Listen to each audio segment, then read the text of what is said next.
الحمدللہ والصلاة والسلام علی رسول اللہ اما بعد فاعوذ باللہ من الشیطان الرجیم بسم اللہ الرحمن الرحیم یعتذرون الیکم اذا رجعتم الیہم قل لا تعتذروا لن نؤمن لکم قد نبأنا اللہ من اخبارکم۔ 11ویں پارے کے آغاز میں اللہ تعالیٰ نے غزوہ تبوک کا تذکرہ کیا۔ غزوہ تبوک سخت گرمی میں اللہ تعالیٰ نے صحابہ کرام پر فرض فرمایا۔ یہ ایک ایسا موسم تھا جب لوگوں کے جو پھل تھے وہ پک چکے تھے اور سخت گرمی کے ایام تھے، اور تیسری بڑی آزمائش یہ تھی کہ یہ جو علاقہ تھا رومیوں کا، یہ مدینہ طیبہ سے تقریباً 680 کلومیٹر کے فاصلے پر تھا۔ بعض صحابہ کرام کے پاس تو سواریاں بھی نہیں تھیں۔ نبی صلی اللہ علیہ وسلم نے جہاد کی تیاری کا جب حکم دے دیا تو صحابہ کرام رضوان اللہ علیہم اجمعین اس غزوے کی لڑائی کے لیے تیار ہو گئے۔ کچھ ایسے منافقین تھے جنہوں نے ہیلے بہانے کیے اور اس غزوے سے پیچھے رہنے کے انہوں نے ہیلے اختیار کیے۔ تو اللہ رب العالمین فرماتے ہیں یعتذرون الیکم، آپ کی طرف عذر پیش کریں گے وہ لوگ، اذا رجعتم الیہم، جب آپ لڑائی کر کے ان کی طرف واپس پلٹیں گے۔ قل، آپ کہہ دیجئے، لا تعتذروا، عذر پیش نہ کرو، لن نؤمن لکم، ہرگز تمہارے ان ہیلوں بہانوں کا اعتبار نہیں کریں گے۔ ہم اللہ کی طرف سے جان چکے ہیں کہ تم نے ہیلے اور بہانے اختیار کیے ہیں۔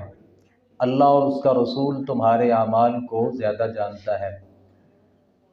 بعض منافقین ایسے تھے جو پیچھے رہ گئے، اور جیسے ہی نبی صلی اللہ علیہ وسلم واپس آئے تو انہوں نے اپنے عذر پیش کیے اور کہا کہ ہمیں یہ مسئلہ تھا، ہماری یہ غلطی تھی، یہ کمی اور یہ کوتاہی تھی۔ تو یہ 3 طرح کے گروہ ایسے تھے جو نبی صلی اللہ علیہ وسلم کے پاس آئے۔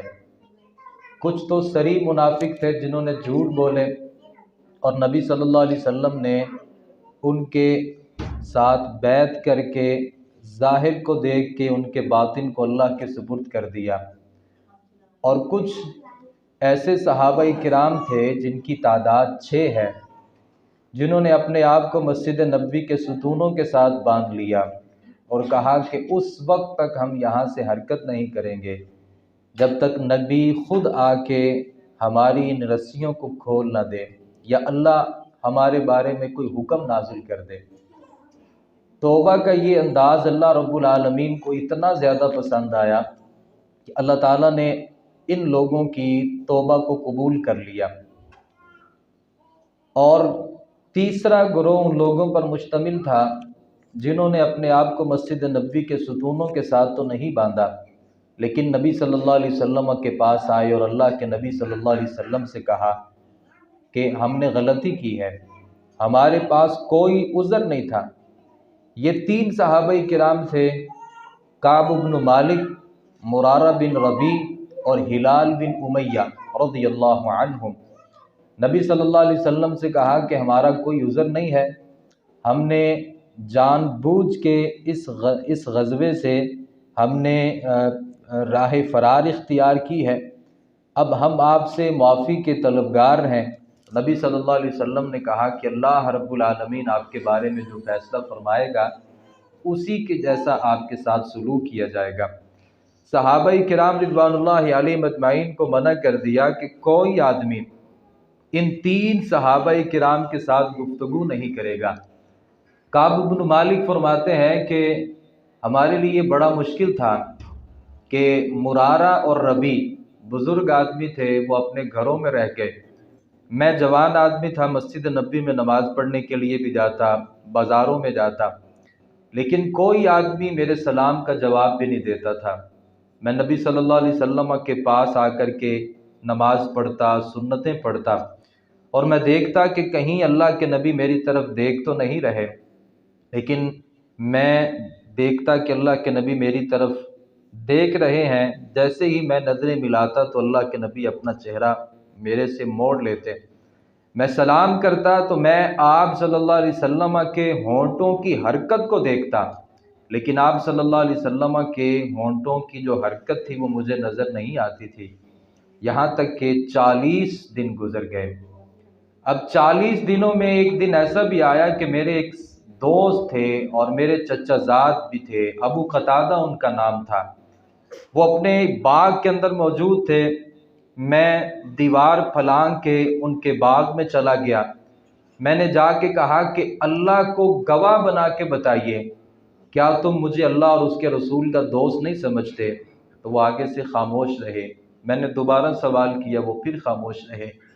میرے سوال کا مطلب یہ تھا کہ کہیں تم مجھے کوئی کافر تو نہیں سمجھتے؟ جب میں نے تیسری دفعہ سوال کیا تو انہوں نے جواب دیا، اللہ و رسولہ عالم، تم اللہ کے دوست ہو، رسول کے دوست ہو یا نہیں، اللہ بہتر جانتا ہے یا رسول بہتر جانتا ہے۔ انہوں نے میرے ساتھ کوئی کلام نہیں کی، میں نے دیوار کو پھلانگا اور باہر نکل آیا۔ میں روزانہ بلا ناغہ ہر وقت میں رویا کرتا تھا اور میں اپنے ان حالات پہ بڑا پریشان تھا۔ مرارہ اور ربی تو ویسے اپنے گھروں میں محصور ہو کر کے رہ گئے اور وہ ہر وقت اپنے اس گناہ پہ نادم تھے اور رویا کرتے تھے۔ 40 دن گزرے تو ایک آدمی میرے پاس آیا، اللہ کے نبی صلی اللہ علیہ وسلم کا قاصد تھا۔ کہا کہ اللہ کے نبی صلی اللہ علیہ وسلم نے حکم یہ دیا ہے کہ تم اپنی بیوی کے ساتھ نہیں رہ سکتے۔ میں نے سوال کیا، کیا اپنی بیوی کو طلاق دے دوں؟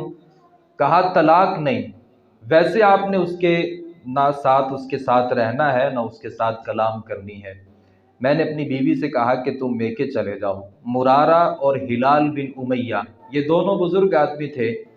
ہلال کی بیوی اللہ کے نبی صلی اللہ علیہ وسلم کے پاس گئی اور اللہ کے نبی صلی اللہ علیہ وسلم سے کہا کہ ہلال غریب آدمی ہے اور بوڑھا آدمی ہے، اس کے پاس کوئی غلام ایسا نہیں ہے جو میرے اپنے ماں باپ کے گھر جانے کے بعد اس کے کھانے وغیرہ کا اہتمام کر سکے۔ آپ مجھے رخصت دیجئے، میں اس کی خدمت کرنا چاہتی ہوں، اس کے لیے کھانے کا اہتمام کرنا چاہتی ہوں۔ نبی صلی اللہ علیہ وسلم نے کلام کی اجازت نہیں دی، آپ نے صرف خدمت کی اجازت دی اور کہا کہ وہ تمہارے قریب بھی نہ آئے۔ تو وہ فرمانے لگیں کہ اللہ کے نبی قریب آنا تو بہت دور ہے، وہ تو ہر وقت رویا کرتے ہیں اور ان کو زمانے کی کوئی ہوش نہیں ہے۔ 40 کے بعد دن گزرے، کچھ مزید دن گزرے کہ ایک قاصد میرے پاس آیا، وہ لوگوں سے سوال کر رہا تھا یہاں پہ کوئی کعب بن مالک ہے؟ تو لوگوں نے میری طرف اشارہ کیا، وہ آدمی میرے پاس آیا، وہ ایک قاصد تھا۔ غسان کے بادشاہ نے اس آدمی کو بھیجا، اس کے ہاتھ میں ایک خط تھا، اس نے میرے ہاتھ میں تھما دیا، اس کے اوپر لکھا ہوا تھا کہ کعب، ہم تمہارے مقام اور منصب کو جانتے ہیں، تمہارے نبی نے تمہارے ساتھ زیادتی کی ہے، اگر تم اس کو چھوڑ کر کے ہمارے پاس آتے ہو تو ہم آپ کا شایان شان استقبال بھی کرتے ہیں اور جگہ بھی دیتے ہیں۔ اب میرے لیے یہ امتحان تھا، نبی صلی اللہ علیہ وسلم کی ناراضگی، تمام کے تمام صحابہ کرام کا گفتگو نہ کرنا اور بیوی کو مجھ سے الگ تھلگ کر دینا، پھر ایک میرے سامنے شاہانہ زندگی تھی۔ تو میرے لیے یہ ایک آزمائش تھی، میں فوراً اس خط کو پکڑتا ہوں اور تندور میں جا کر کے اس کو جلا دیتا ہوں۔ میں گزرتا رہا، فجر کی نماز کا وقت تھا اور یہ 50 دن گزر چکے تھے۔ میں نماز پڑھ رہا تھا تو ایک آدمی اعلان کر رہا تھا کہ اللہ نے کعب اور اس کے ساتھیوں کی توبہ کو قبول کر لیا ہے۔ اب یہ میرے لیے بہت بڑی خوشخبری تھی۔ وہ ایک قاصد میرے پاس آتا ہے، مجھے آ کر کے خبر دیتا ہے۔ میرے پاس صرف اور صرف ایک لباس تھا، میں اپنے لباس کو اتارتا ہوں اور اس آدمی کو انعام کے طور پر پیش کر دیتا ہوں، پھر 2 کپڑے کسی سے ادھارے پکڑتا ہوں، ان کو زیب تن کرتا ہوں، اللہ کے نبی صلی اللہ علیہ وسلم کی مجلس میں پہنچتا ہوں۔ صحابہ کرام کی ایک بڑی تعداد تھی جو لائنوں میں لگ کے مجھے سلام کر رہے تھے اور میری اس توبہ کی قبولیت کی مجھے دعا اور مجھے مبارکباد پیش کر رہے تھے۔ سب سے زیادہ جس نے مجھے عزت کے ساتھ نوازا وہ طلحہ بن عبید اللہ تھے۔ وہ اپنی جگہ سے اٹھے اور میرے قریب آئے، آ کر کے انہوں نے میرے سے سلام کی اور مصافحہ کیا اور مجھے مبارکباد دی۔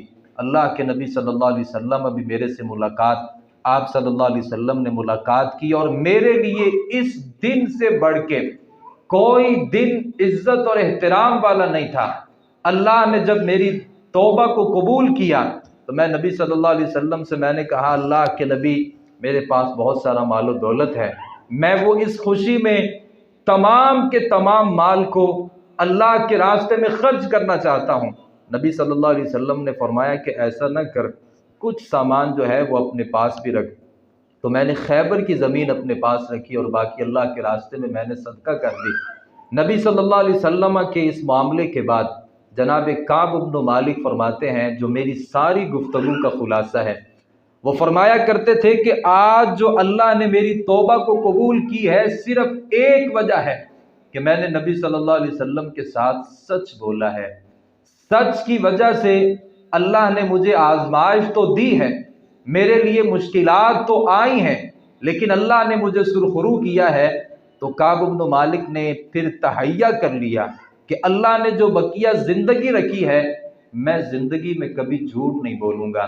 جو جھوٹ ہوتا ہے وہ انسان کو تباہ کر دیتا ہے، ہلاک کر دیتا ہے اور برباد کر دیتا ہے۔ وَإِنَّ الصِّدْقَ، جو سچائی ہوتی ہے نا، يُنْجِي، وہ نجات دیتی ہے انسان کو۔ سچائی لوگوں کو نجات دیتی ہے، جھوٹ جو ہے وہ لوگوں کو پھنسا کر کے رکھ دیتا ہے۔ تو کعب بن مالک رضی اللہ عنہ، ان کے بارے میں پھر اللہ رب العالمین نے قرآن مجید میں یہاں آیات نازل فرمائی، وَعَلَى الثَّلَاثَةِ الَّذِينَ خُلِّفُوا، یہ جو 3 صحابہ کرام پیچھے رہ گئے تھے، اللہ رب العالمین نے ان 3 کے 3 صحابہ کرام پھر کی توبہ کو قبول کر لیا، ہلال بن امیہ، مرارہ بن ربیع اور جناب کعب بن مالک رضی اللہ عنہ۔ اللہ رب العالمین نے سچ میں یہ ایک قوت رکھی ہے، اور جھوٹ میں یہ ایک خرابی ہے کہ ایک جھوٹ کو ثابت کرنے کے لیے پھر اگلا جھوٹ، اگلے کو ثابت کرنے کے لیے اس سے آگے جھوٹ بولنا پڑتا ہے۔ جس قدر یہ آدمی جھوٹ بولتا چلا جاتا ہے، اس آدمی کے لیے اتنی ہی مشکلات کے دروازے کھلتے چلے جاتے ہیں۔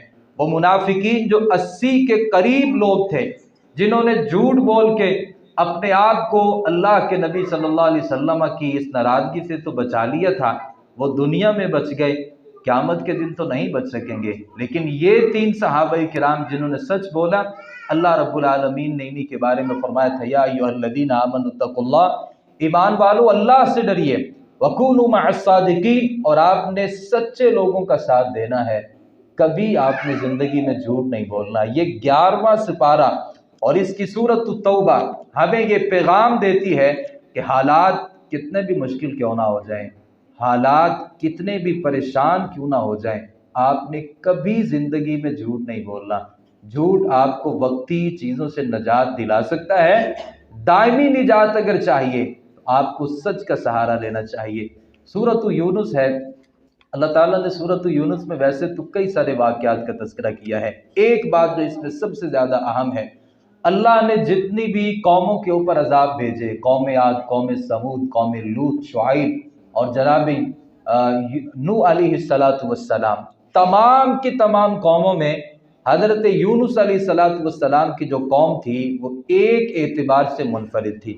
نبی یونس علیہ السلام نے اپنی قوم کو ڈرایا، سمجھایا، اللہ کا پیغام دیا، وہ بات ماننے کے لیے تیار نہیں تھے، پھر 3 دن کا ٹائم دے دیا، کہا کہ اگر ان 3 دنوں میں بھی آپ نے توبہ نہ کی، اللہ رب العالمین تمہارے اوپر عذاب کو مسلط فرما دیں گے۔ اب جیسے 3 دن گزرنے کے قریب ہوئے، اللہ تعالیٰ کے جو عذاب تھا یہ لوگ اپنی آنکھوں سے دیکھنا شروع ہو گئے، پھر یہ لوگ بالآخر اپنے آپ کی انہوں نے توبہ کر لی۔ اللہ رب العالمین نے ان کا یہاں پہ تذکرہ فرمایا ہے کہ قوم والے ایسے کیوں نہ ہوئے کہ جب اللہ کے عذاب کو دیکھتے ہیں پھر وہ ایمان نہیں لاتے، الا قوم یونس، ہاں یونس کی قوم ایسی تھی، عذاب کو دیکھا پھر صحیح معنوں میں وہ ایمان لے آئے، اور اس کے بعد کبھی بھی اللہ کی نافرمانی نہیں کی۔ اگر عذاب ہم اپنی آنکھوں سے دیکھ لیں، ہم سے تو قوم یونس کتنی بہتر قوم تھی، ہم بھی اپنی آنکھوں سے عذاب دیکھتے ہیں، ہم بھی کبھی بھی اللہ رب العالمین کی طرف رجوع نہیں کرتے۔ آپ کبھی حیران ہوتے ہوں گے،